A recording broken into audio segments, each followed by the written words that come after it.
हातकणंगले तालुक्यातील पटणकोडोली इथं गव्यांच्या कळपानं चांगलीच दहशत माजवली आहे।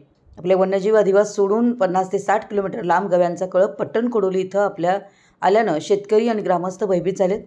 नागरी वस्तीपासूनच या गव्यांचे कळप शेतात गेल्यानं शेतकऱ्यांची चांगलीच भंबेरी उडाली आहे। सध्या कडक उन्हाळा चालू असून शेतात पाणी पाजण्यासाठी शेतीची मशागत वैरण करण्यासाठी शेतकऱ्यांना जावं लागतंय। पण कोल्हापूर जिल्ह्यात काही दिवसांपूर्वी गव्यांच्या हल्ल्यात काहींना आपला जीव गमवावा लागला होता। त्यामुळे भीतीपोटी शेतकरी शेतात जाण्यासाठी धास्तावलेत। या गव्यांचा वन विभागाने तात्काळ बंदोबस्त करावा अशी मागणी शेतकऱ्यांमधून होते आहे। वन विभागाचे अधिकारी आपल्या रेस्क्यू टीमसह घटनास्थळी दाखल झाले असून शेतकरी ग्रामस्थांना सतर्क राहायला सांगितलं आहे। मराठी एस न्यूजसाठी पटणकोडोलीहून सिद्धू बोरगावे। मिळालेल्या माहितीनुसार पटणकोडोली इंगळी या परिसरामध्ये देसाईमाळा या ठिकाणी गवे आल्याचे समजल्यावरून रेस्क्यू टीम तसेच वनपाल हातकणंगले वनक्षेत्रपाल करवीर यांचे मार्गदर्शनानुसार या ठिकाणी आज आम्ही आलेलो आहोत। तर या ठिकाणी आल्यानंतर ऊसाच्या शेतामध्ये गवे ड्रोनच्या सहाय्याने आम्हाला लोकेट झालेले आहेत।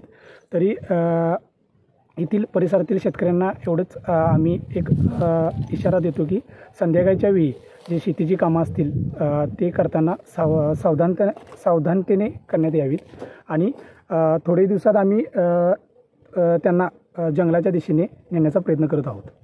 आणि सध्या जंगलाला जे वणवे लागलेले आहेत किंवा पाण्याची जी टंचाई आहे यामुळे गवे मानवी वस्तीकडे येत आहेत। तरी जंगलाला जर वणवा लागत असेल तर अशा ठिकाणी तो त्वरित वन विभागाला सांगून तो विझवण्याचा प्रयत्न करण्यात यावा, जेणेकरून अशा ज्या घटना घडत आहेत की वन्यप्राणी मानवी वस्तीकडे वळत आहेत ते होणार नाही।